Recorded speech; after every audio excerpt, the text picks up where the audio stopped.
Well, hello there. I was watching some videos this morning on YouTube, and I just wanted to get on here and talk about them. Um, I don't know, they kind of stressed me out. Um, I guess made me concerned for the regular ones that I watch. This lady is elderly. She had heart surgery not too long ago, and she's driven down to visit the RTR. Of course, I've never been there. I don't know what it's like. But she sounds as though maybe she's been there before. And I don't know how to add people's channels, so I'm going to tell you what it is. It is, these are all capitals. L period, A period, V period, A, like lava. And underneath that it says Lindy's Van Adventures. And today I saw a video. I didn't look and see when it was posted. I was honestly shocked at what she was saying. And I'm a little concerned for her. I'm kind of ad-libbing because I'm going to give you the gist of what she was saying. And if you want the complete thing, complete story, please visit her channel. She said a man with a deaf dog, not on a leash, came through her campsite. And she asked a man not to do that. And they exchanged words at some point, but he didn't stop. And he let the dog go through her campsite, and it actually made her decide, I'm sorry, I'm getting ahead of myself. On the way back, the man did it again for the second time. And again, she was asking him, please don't walk through my campsite. And he said, I can walk wherever I want to, or something like that. So he then, she picks up a rock. She states in the video that she wasn't intending, she wasn't going to hurt the animal. She was trying to get the man to get the dog. So he tells her, well, my dog is deaf. And he goes to pick up the dog. And the dog actually kind of goes after him a bit. Kind of, I think she said kind of like the dog was going to bite him. So that made her even more concerned because she has a little dog named Marley. And I'm not sure what kind of dog he is. He's white and he kind of looks like some sort of poodle or something. I don't know. So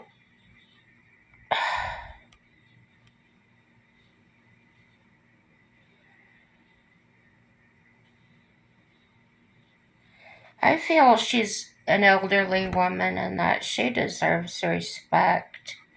And she's really upset. She says that there's a lot of people there causing drama. I've never been there, of course, like I said. And what's it like there? Has it always been like that? I get the impression she's not parked right at the place because she was talking about it being a long walk. Yeah, check it out for her story. I think that's awful in many ways. You know, one, the dog not being on a leash. And two, her dog was outside, tied up, I assume. So when a dog is tied up and there's a dog loose, it's kind of like, I don't know how to say, it's just not, the dog that's tied up can't very well run away. Um, so really, if you've ever watched her, it's a small dog named Marley.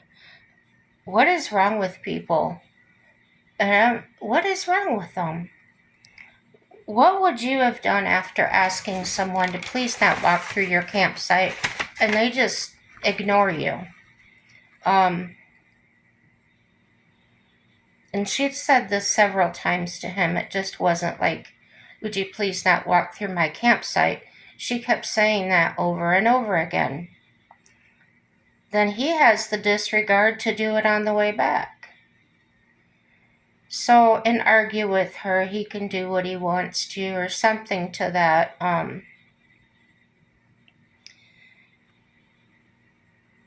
I've watched several videos going to court site and things like that, and it seems like there is so much room that people really don't need to be parked on top of each other or walking through each other's campsites.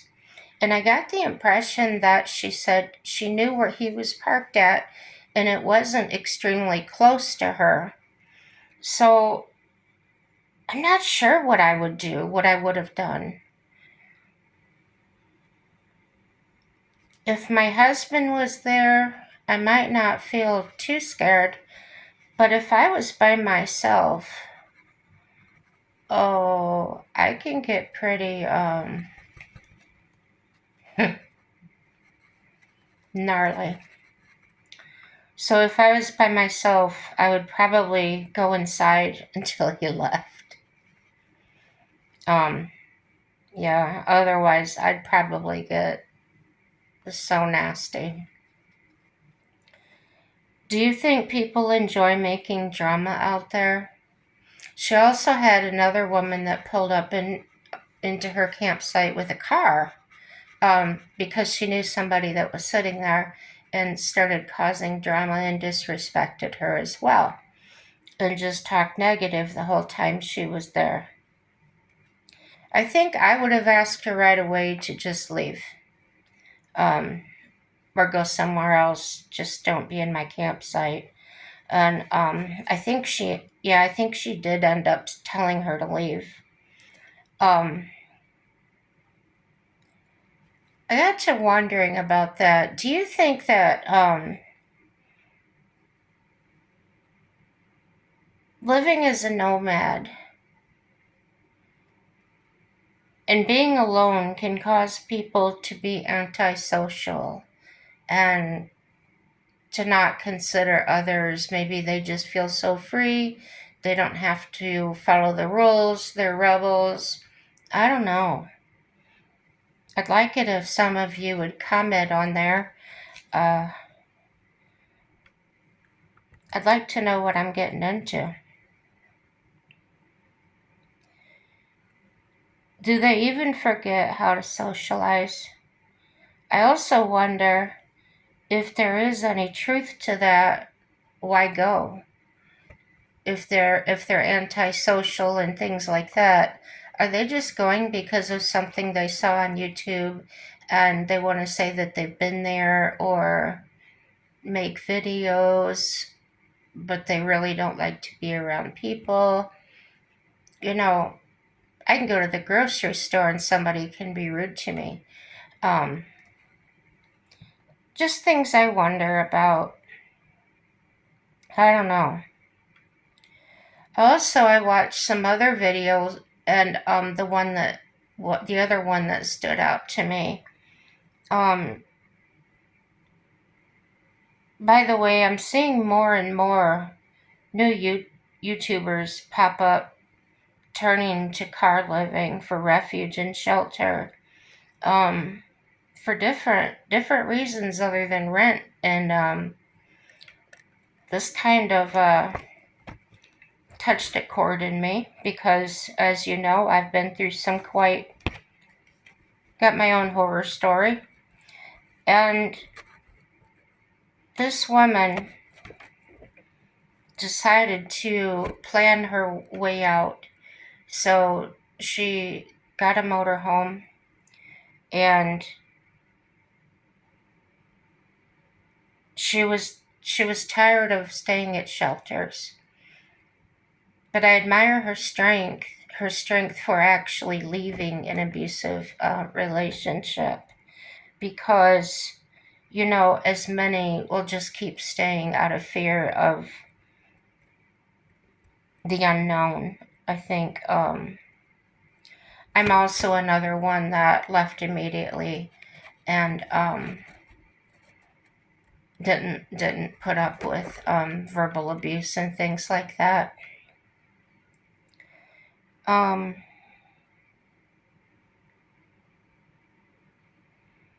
yeah, I'm just sitting here thinking about her a little bit. She's okay now. She was just talking about her journey and where to get to where she's at now. She did end up getting employment online right away, um, but she did end up where she couldn't keep the payments up on her motorhome. So some people helped her, and she ended up getting a van with 200,000 miles on it. And I think she said it's a Toyota, but she's been staying in that. She really built it out nice. Um, she went through some intense therapy for getting herself mentally healed, and I really admire her for that, because I personally know it's not easy um, to find the right kind of help, get diagnosed correctly, get the right treatment. And I'm so happy for her that she did that. I know it wasn't easy. Um, I got ahead of my notes again. I get that way when something it just hits me so hard. Um,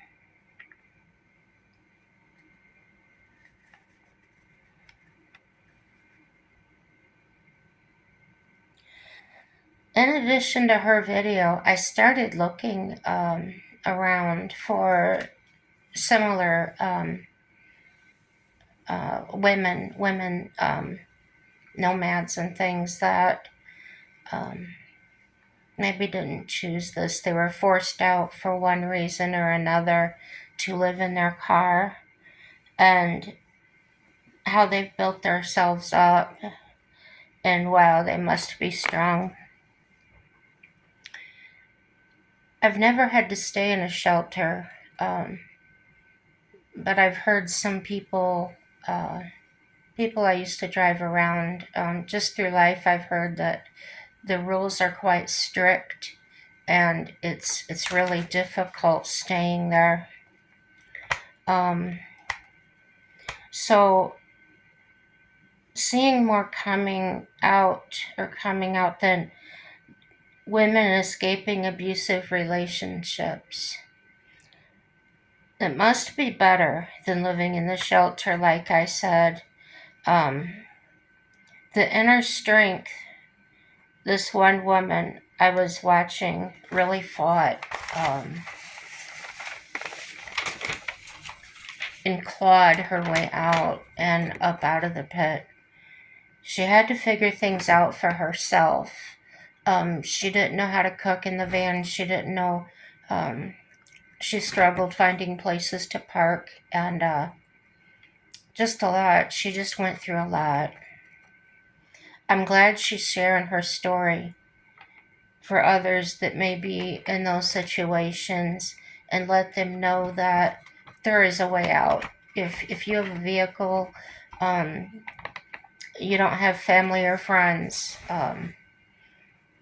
Well, like my situation, I couldn't go to family or friends because he knew all of them.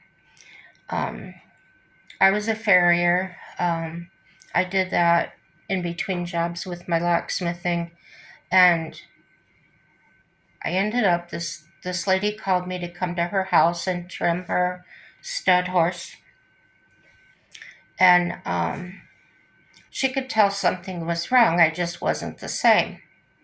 And I wasn't letting myself cry or anything. I was just, if you've ever been terrified for your life, you know what I feel, what I felt.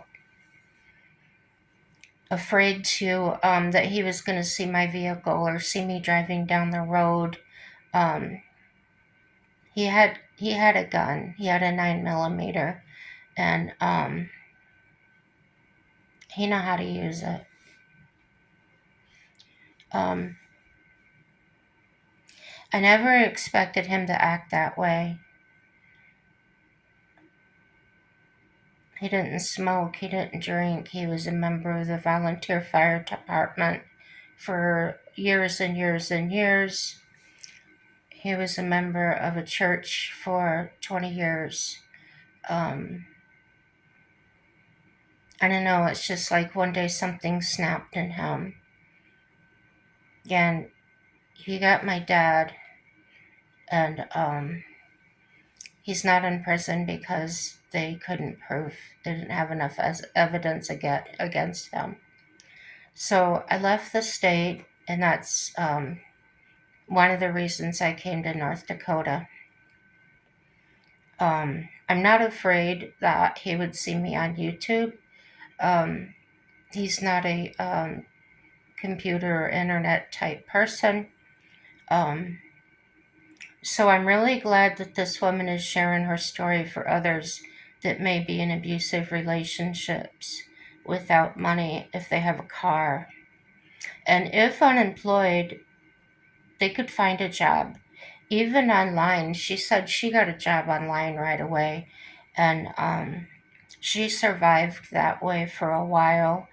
And she was free to escape and go to other places. So in my situation, the lady I was trimming her horses for, she asked me if I would stay there. And it felt really awkward. I didn't know her, but at the time, it was a port in the storm. And if you know, you know. I felt like this isn't someone he would ever know or ever find me at. It was out in the country, not in the same town he lived in, and that way, when I went to my jobs, I took back roads. I didn't drive the main streets, and yeah, I survived.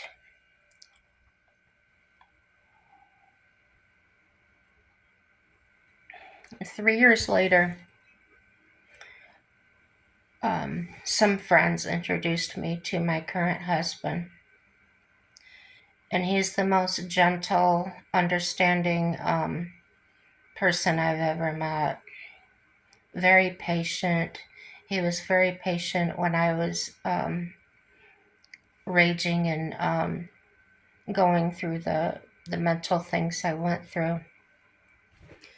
And then one day, 3 years after we met, he proposed to me and we got married. We've been married since 2013. And the relationship is still very strong and steady. And that's been good. I pray nobody ever has to go through that, although I know that some probably will or are currently going through that. Please find somewhere to go. Like this woman said, if you have a car, get in it and go. You'll find a way.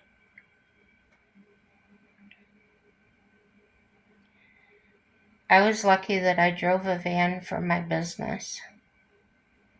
And I knew that if it came down to it, I could, I had all the seats out of it, but I knew that I could put the back seat back in and probably sleep on that. I wouldn't be very comfortable, but I would sleep. When I stayed there, I cleaned her house. I did her laundry. I did everything I could to show my appreciation and not make any more problems for her. I left after about 2 weeks. I just felt like I had burdened these people enough. They didn't want me to leave. She liked how much I did for them. I bought dog food for their dogs, and you do what you can, and you show appreciation and respect if you ever have to stay with anybody. Um, like I said, I didn't know them at that time, and we still talk to this day. Um, she went on locksmith calls with me for a while because she was um, concerned about me being by myself. And great people. And in a way, I felt that God had put them in my life for a reason. And yeah, when you take action, when you do something, you take some steps. God won't do it for you. You have to do your part and step out there, and He will provide. That's how it was in my situation, and several people that I've met over the years have the same type of stories where, um, whether it was a job or a relationship, where they were living at, where they had to step out. Now, I hadn't known anybody that went to stay in their car, but um, yeah. It's too bad there wasn't a hotel in the town I lived in. I probably would have stayed there, but then on the other hand, maybe he would have found me there. Um, he was locked out of my house. He could not get into my house, but I wasn't staying there. Yeah, I was basically on the run, but I couldn't leave the area because I had customers. Um, I saved up enough money. I stopped making my house payments so that I could do what I had to do. After some time, I went back there, and I thought that if he had been there often enough and knew that I wasn't there, then he would give up. And he did. So he stopped calling me over 40 times a day. His girlfriend called me. I was very kind to them both when they called. Um, I called her my sister in Christ, and she kept trying and trying to get me to react in a negative way, and I wouldn't. When they called, I just started sitting there quiet, and they would begin their ranting and raving. They would even fight and argue with each other. So, in other videos where I've said that if somebody leaves you, let them go, and they're not going to have it easy either. They may look happy, they may look or think they're happy or think they've um, done something, but I honestly believe that he acted that way because I had never done anything wrong, and I just don't know. And I really don't think about it anymore. I'm more about sharing this story because I really feel strongly that there are other people out there that may be experiencing um, bad things, and maybe not that severe, but they're very severe to them. Um, I advise, if you're in a very dangerous situation, um, to cut ties momentarily with anyone associated with you, friends and family, where they might find you. Um, Try to think outside of the box, like she did.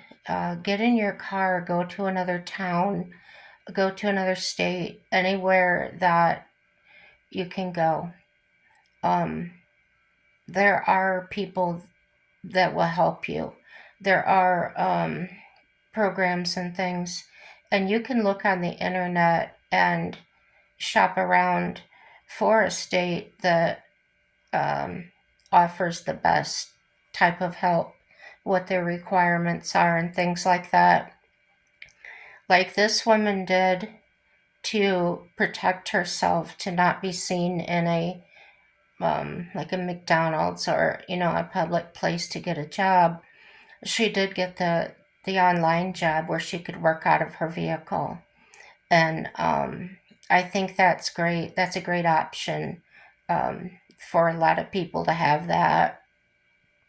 Um, yeah, so there's hope, and it will get better if you take those steps.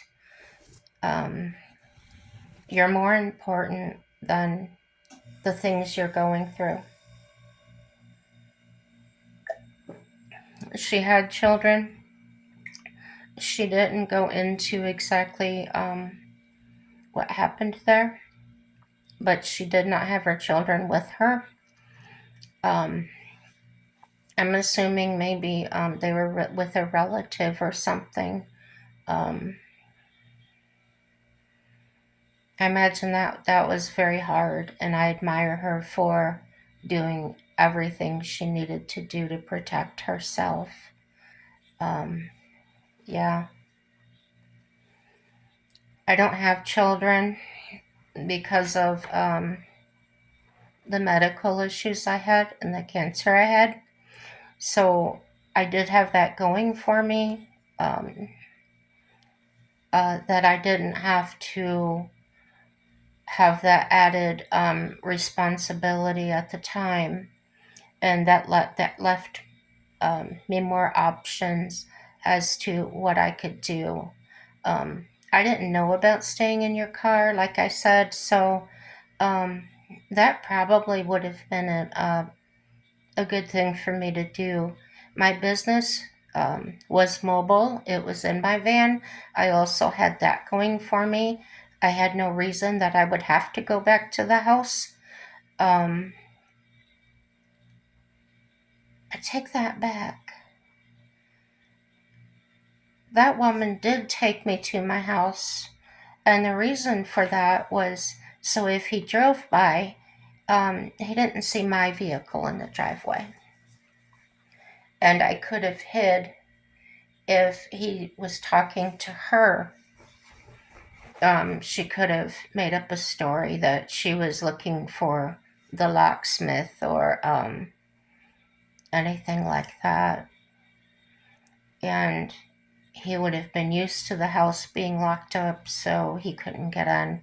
So he probably wouldn't have even tried.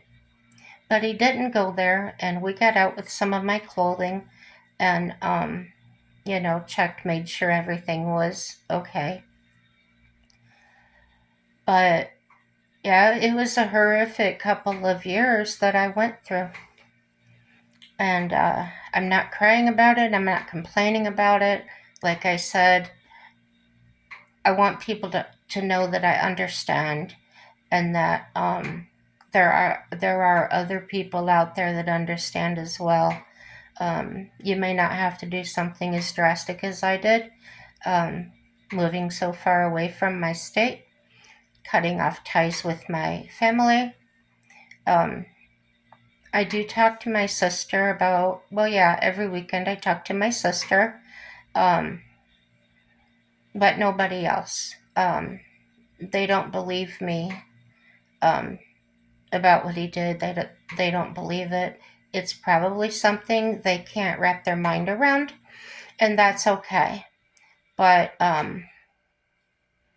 They know where I'm at. They don't know what city. Um, but if they did tell him, um, I feel pretty secure where I'm at, and that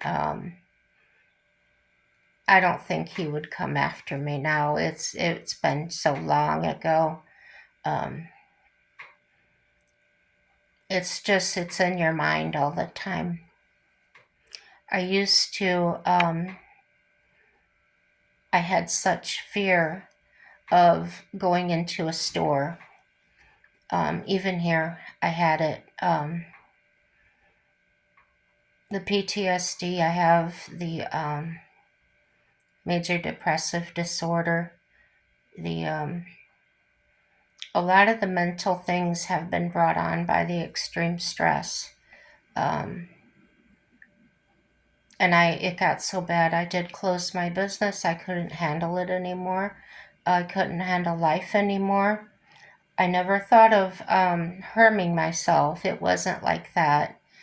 It was just I wanted to crawl underground. I wanted to be somewhere where I could never be seen again. Um, I think that if I hadn't met the husband I have now, I might have not, um, I don't know how to say it. I don't know if I would have survived it mentally. I may have ended up in a hospital or something. Yeah, it was that bad. I trusted no one. Um, if he picked me up for a date, I jumped out of his car.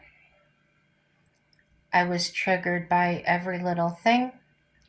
And even though I'm medicated now, um, if a, if a if a loud noise happens, something falls off the table or the counter, um,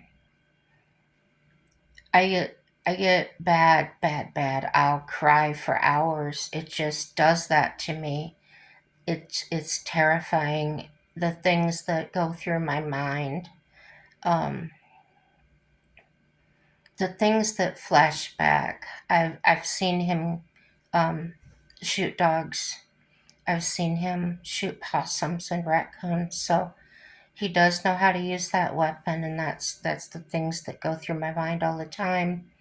Or they used to, not anymore. But when I was scared, I had those memories coming back to me and feeling like I was going to get one in the head. Um, I can say I hope nobody ever goes through that, but I know that things like that will happen. Um, I choose to think positive. I choose to know that I am living the life I want to live. Um, it has helped me so much.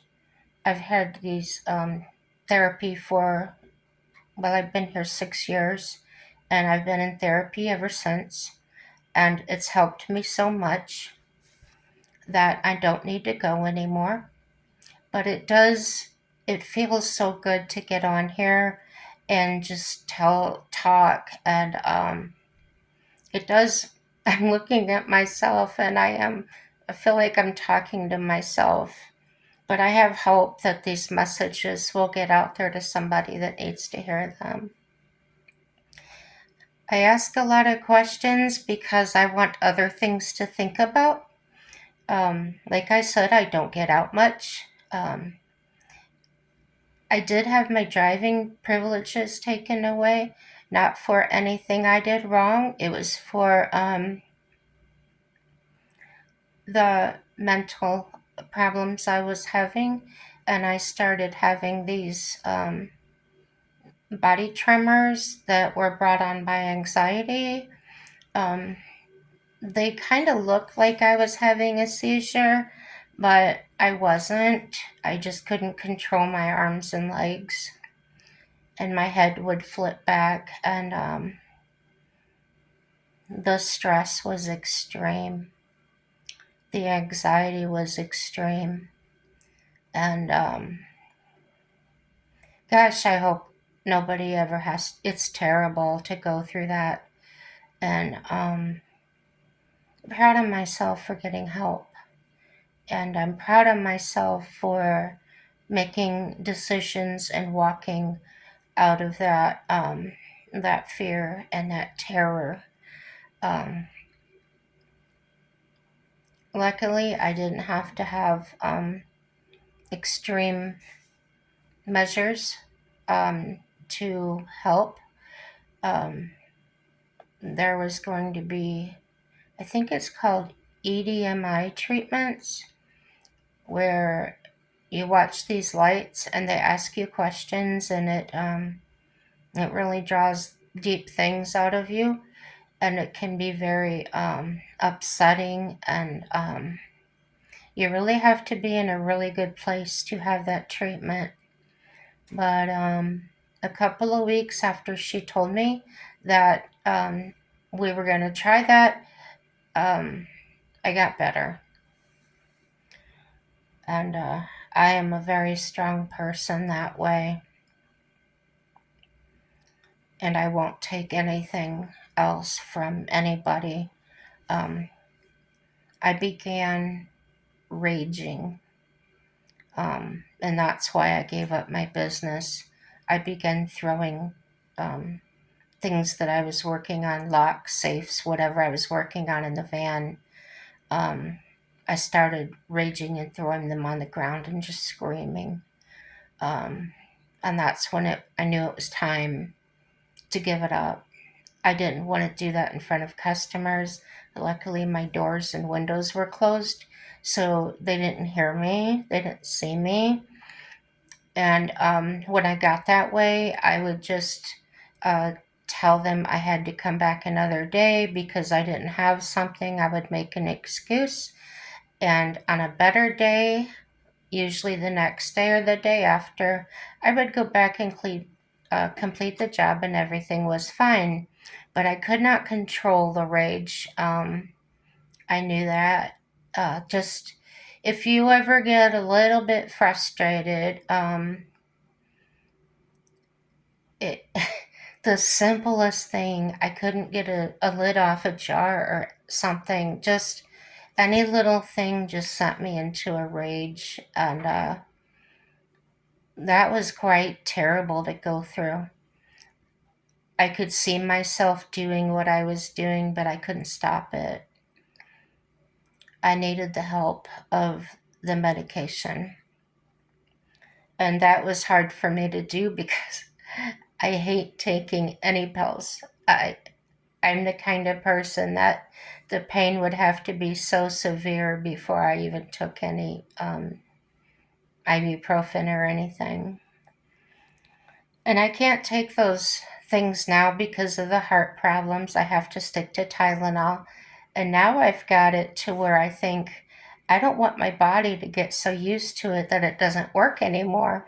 So again, I take it when the pain's extremely intense.